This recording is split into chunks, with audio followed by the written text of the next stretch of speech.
You're listening to an Airwave Media Podcast. Today on the Useless Information Retrocast, you'll hear about a man who found over 1,000 nickels lying on a Cincinnati sidewalk. And then you'll hear the crazy true story of a man who was arrested for stealing his own money. I mean, can one really be arrested for doing that? Plus, you'll also learn how a Missouri farmer awoke to find that his entire barn, but not the animals that it contained, it had been stolen while he slept. Well, all those stories, the question of the day, today's retro sponsor, and so much more. It's all coming up next on today's edition of the Useless Information Retrocast. I am Steve Silverman, and this is the Useless Information Podcast. Useless information. Greetings, everyone, and thanks for tuning in.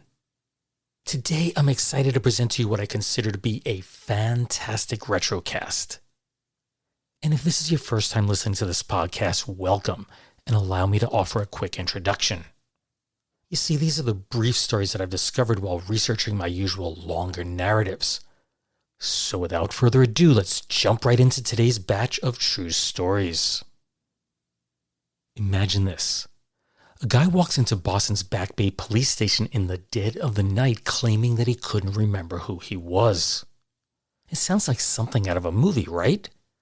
Well, that's exactly what happened when a shabbily dressed man showed up there shortly after midnight on November 19th of 1946.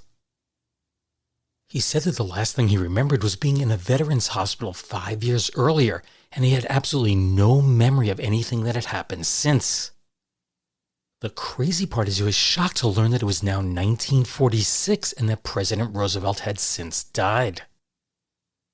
When questioned by the police, the unidentified man said that he had been picked up by someone on the street. Whoever picked me up told me that I had been hit by a car. He told me to go in and report the accident to the police. He was sent to a local hospital for examination, and by reading through papers found in his pockets, police identified him as 48-year-old Philip Baldwin Scarry. It was determined that amnesia had taken all of his earlier memories, and it was that sudden jolt from being hit by a car that finally restored them.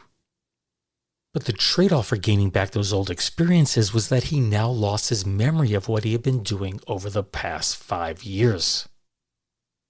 It was learned that Philip was a World War I veteran, had both a bachelor's and master's degree from Harvard, and that he had taught in several prestigious college preparatory schools.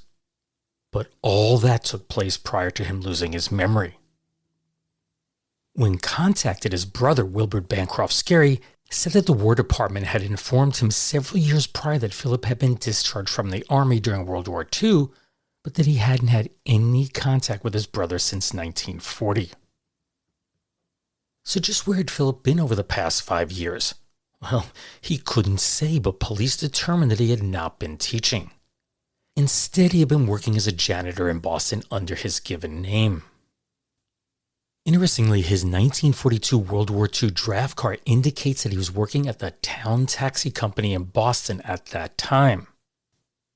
I was also able to piece together that after regaining his memory, he enrolled in the Philadelphia College of the Bible, and that's where he'd meet his third wife, Reed Josephine Shaver.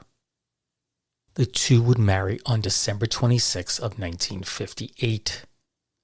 Reverend Philip Scarry was 77 years old when he passed away on April 10th of 1976. Frank M. Culbertson was 1 day shy of his 84th birthday when he passed away in Columbus, Ohio on March 7th of 1952. As mourners gathered for his burial at Green Lawn Cemetery, Culbertson's house fell victim to burglary, and that resulted in the theft of approximately $14,000 worth of cash and securities. Adjusted for inflation, that's about $165,000 today. Police immediately arrested 22-year-old gas station attendant Gilbert Guy Swiger, and he readily admitted to the crime. He told investigators that he had buried the loot under rocks, behind fences, and in various other spots on Columbus's east side. The bulk of the money, however, was buried in Franklin Park. He was certain of that. About $1,800 was immediately recovered from 3 of the locations Swigert had described, but the Franklin Park stash could not be located, and that's because Swigert simply couldn't remember where he had buried it. As you can certainly imagine, Swigert found himself in what was clearly a very bad situation. Not only had he burglarized the home of a deceased individual, but he had done so while the deceased relatives were present at the funeral. Big mistake, right? Wrong. The case against Swigert took a surprising turn when attorney W.G. Alcorn arrived at the police station. He presented officers with a copy of Culbertson's will, and they were shocked by what it said. It turns out that Culbertson had left both his house and all his money to Swigert. Yes, you heard that right. Swigert had been arrested for stealing his own money. Detective Sergeant Herman Beck told United Press reporter, "All in all, I had a beautiful case. Then, just as I was ready to file charges, in walked his attorney. Culbertson's will left everything to the boy." Police really had no choice but to release Swigert. "There isn't a thing I can do to a man who steals his own money." But in the end, Swigert didn't get off scot-free. And that's because the executor of Culbertson's estate challenged Swigert in probate court, accusing him of stealing from the estate. The judge ruled that Swigert was responsible for the missing funds, which were calculated to be $12,088.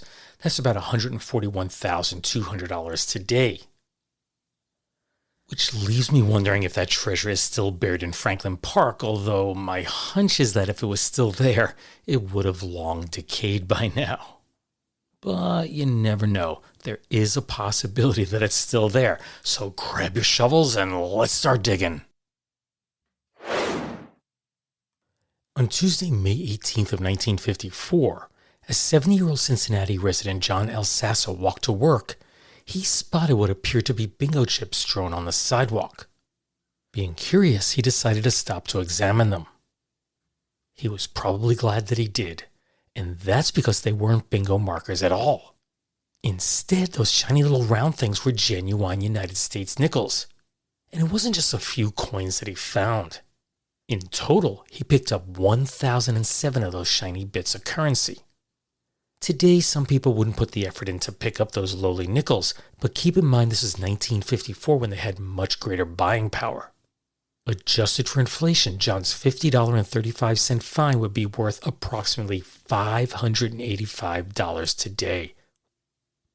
The press didn't report how he carried all of those coins away, but he did somehow manage to get them to his place of employment. Later that evening, he did the honest thing and reported his find to the District 3 police station.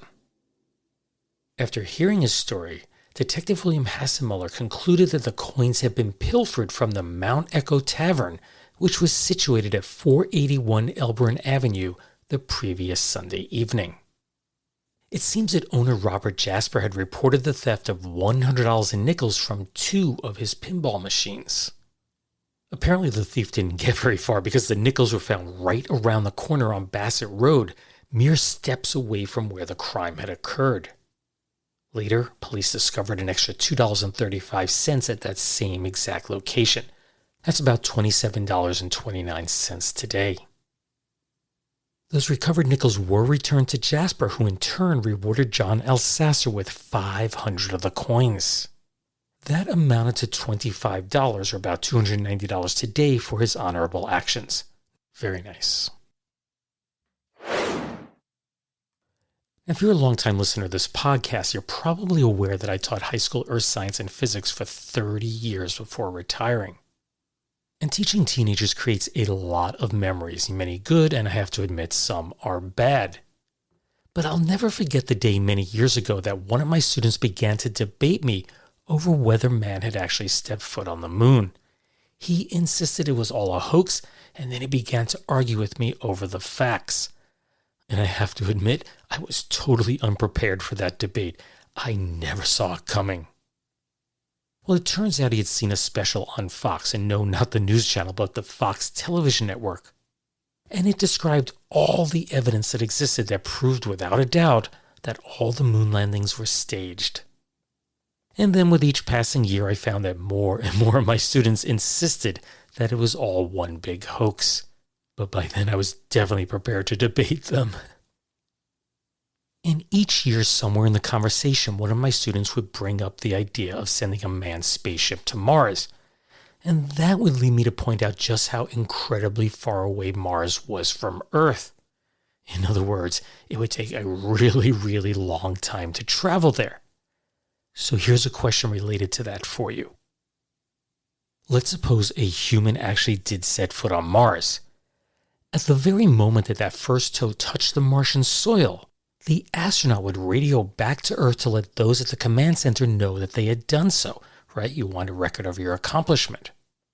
Well, how long would it take those radio waves to travel through the vacuum of space to reach Earth? Well, hang around for a bit and I'll let you know the answer at the end of this podcast.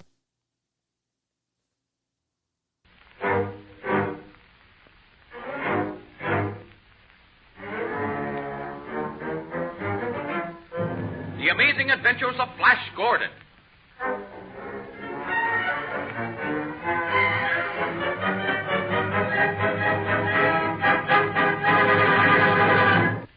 Grove's Emulsified Nose Drops bring to your radios the further interplanetary adventures of Flash Gordon. It is the same daring and resourceful Flash Gordon whose exploits have held you spellbound in the newspapers. Now through your loudspeaker every Monday, Tuesday, Wednesday, and Thursday at this same time, travel with Flash Gordon, Dale Arden, and Dr. Zarkov to the lost continent of Atlantis on the ocean's floor. Flash, Grego, and the Empress Luana have been rescued by Dr. Zarkov and the rocket plane squadron from the armies of King Torok and have been brought safely back to Atlantis. However, their joy of the rescue is turned quickly to sorrow when the priests of Atlantis inform Flash that the Empire is about to celebrate the feast of the god Poseidon, and that in his position as emperor, he must sacrifice the one person he loves best. This means the death of either Dr. Zarkov, Grego, or Dale Arden. Which of Flash's friends must die? In a moment, we will have the answers to these questions. Here's what boys and girls are saying about Grove's Emulsified Nose Drops. They're the best I've ever tried. They fix a head cold right up, and they don't sting the inside of my nose. Here's what mothers are saying about these nose drops. Grove's Emulsified Nose Drops have certainly solved a great problem for us. These nose drops are not at all objectionable to children, so we can treat a head cold promptly and effectively. Everyone who tries these nose drops just raves about them. They find that they do the work better and do not have any objectionable features. Any child who has not yet called Grove's Emulsified Nose Drops to the attention of his parents should do so at once. It is to every child's interest.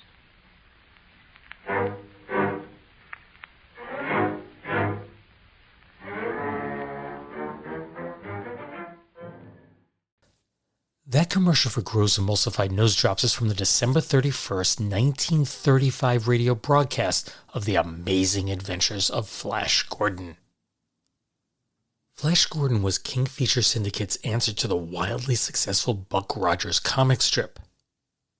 It was created and drawn by Alex Raymond, one of their staff artists, and Flash Gordon made its premiere in newspapers on January 7th of 1934.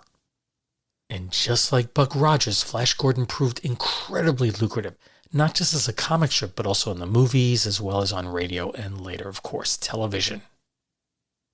This particular radio serial made its premiere on April 22nd of 1935, which is less than 16 months after the comic strip was first published.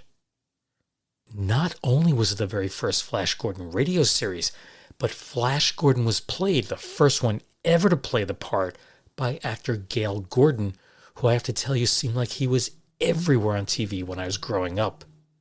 His later credits included Our Miss Brooks, Dennis the Menace, The Lucy Show, and Here's Lucy.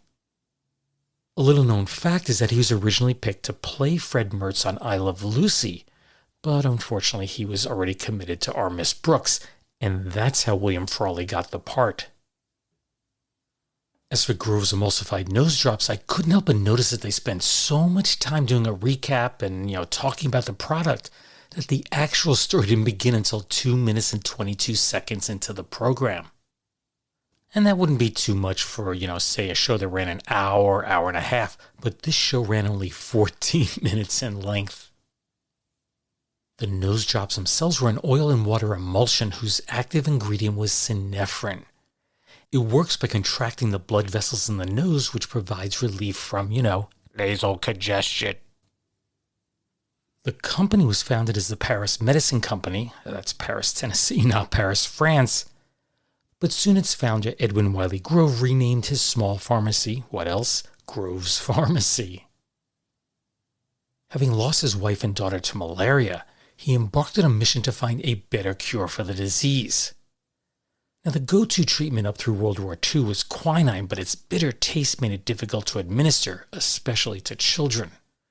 So he mixed the quinine with lemon-flavored syrup, gave it the unusual name of Grove's Tasteless Chill Tonic, and soon he was a multi-millionaire. By 1900, his company was the largest consumer of quinine in the entire world.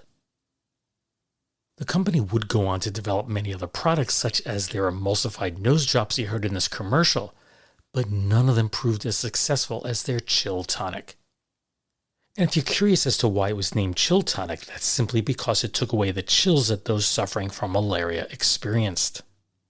Anyway, Grove died in 1927, but the company that he founded continued on until Bristol Myers acquired it in 1957. And now for some footnotes to history, and these are just shorter stories that I'm going to read word for word exactly as they were printed many years ago. First up, we have a story from April 5th of 1928. This appeared in the Los Angeles Times on page 4. The headline reads, "Barn Deserts Loyal Mules. Missourian Stable Taken by Thieves Who Scorn Pair of Mockingbirds." Poplar Bluff, Missouri, April 4th, Associated Press. George W. Hitmer appealed to officers here today to help him locate his barn. Hitmer tied 2 mules securely inside a barn on his farm near here last night. This morning, when he returned to the farm, the mules were scampering around the lot, and the barn was gone. Indications were that thieves had wrecked the barn, loaded the material on 2 wagons, and driven away. Now, I did check and there was no follow-up to the story, so I don't know what happened to his barn. Next up, we have a story from July 8th, 1949. This appeared on page 12 of The World. And the headline on this one is Norman Lawrence 13 is very hot fielder. Oakland, California, July 8th, United Press. 13-year-old Norman Lawrence is a very hot right fielder. When Elmhurst Junior High hit a home run ball out Norman's way with the bases loaded, he started to run. As he ran, the friction lighted matches and firecrackers in his right hip pocket. As he frantically fanned out his personal right field, the Elmhurst players collapsed on their bases with laughter, scoring nary a run. The game was called on a technicality. And our third story was published on April 6 of 1950 in the Columbia Record on page 16. Census taker gets welcome surprise. Logan, West Virginia, April 6, Associated Press. Census taker Amy Carper was about to leave a housewife she interviewed yesterday when the lady pressed $5 into her hand. Now, $5 is about $65 today. "I can't accept that," said the surprised Mrs. Carper. "The government pays us, you know." "You don't remember me then," the woman said. "I lived next to you 12 years ago at Omar, borrowed $5 one day to buy milk and butter, and forgot to pay you. Then we moved away. Well, here's your $5. This story appeared on the front page of the Los Angeles Times on May 26 of 1952. The headline reads, TV boner ruins vanishing act for magician. London, May 25th, Associated Press. An absent-minded television cameraman let the secret slip from the magic box during a vanishing act last night. Millions at the television set saw the magician in a cabaret show enclose his woman partner in a box, lift the case 10 feet above the floor, open the box to show it empty, and then, abracadabra, there was a smiling woman leaning over a balcony some feet away. That's how the people in the nightclub where the show originated also saw it. Unfortunately, television viewers saw much more. One BBC camera caught the act as it should be seen, but a negligent cameraman in the wings kept focused on the box. The woman climbed out and rushed up a side stairs to the balcony in full view of TV viewers. And our last story for today appeared on page 17 of the Journal and Courier on July 29th of 1974. The headline reads, "Man tosses chicken choppers." An Illinois driver who was northbound on I-65 Saturday about 8 p.m. eating chicken and throwing the bones on the highway accidentally tossed out a $900 set of false teeth too. And just for your reference, $900 is about $5,700 today. He flagged down State Trooper A.K. Smith, who was patrolling in Boone County, and reported the loss. About an hour later, Smith answered a call concerning a wrecked or disabled car in the I-65 median and a person along the road. Upon investigation, Trooper Smith discovered the toothless chicken eater searching for, you know what, his false teeth. This story reminds me of my dad because he had a bad habit of taking out his dentures and putting them on the kitchen table. Well, early one morning, my mom came down and found the teeth just scattered all over the kitchen floor. I'm talking about individual little teeth. It turns out that their dog Coco had used his dentures as a chew toy. Let's just say a very, very expensive chew toy. So earlier in the podcast, I had asked you how long it would take a radio signal sent from Mars to reach Earth. And as I mentioned, Mars is an incredibly long distance away. Roughly, the distance from Earth to Mars is, on average, half the distance that the Earth is from the Sun. Now, when Mars and Earth are on opposite sides of the Sun, they are as far apart as they can possibly be. That's 378 million kilometers apart.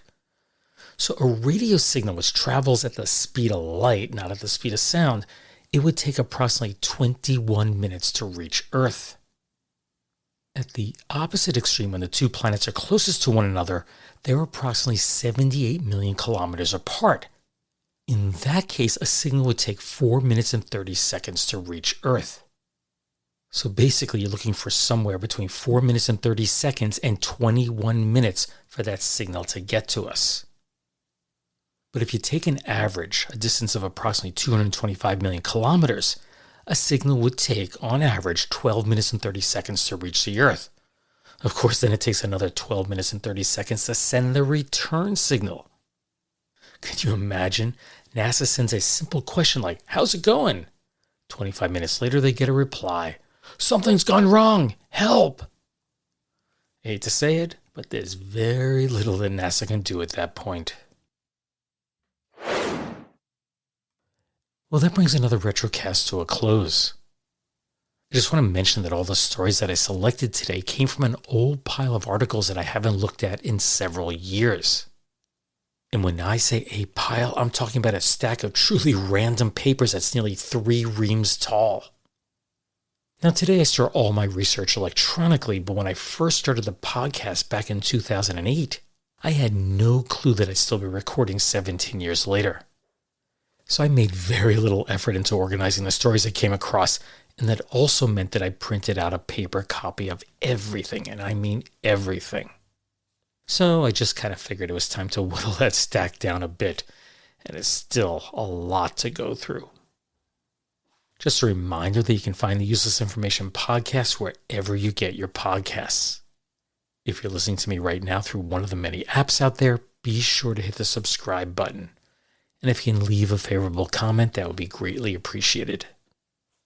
You can also follow the podcast on both Facebook and X, plus you can contact me via email at steve@uselessinformation.org. That's steve@uselessinformation.org. Or you can use the contact form on my website, which just happens to be uselessinformation.org. The Useless Information Podcast is part of the Airwave Media Podcast Network, so be sure to visit airwavemedia.com and there you'll find a curated selection of some of the best podcasts out there. As always, I thank you for listening and take care, everyone. Bye.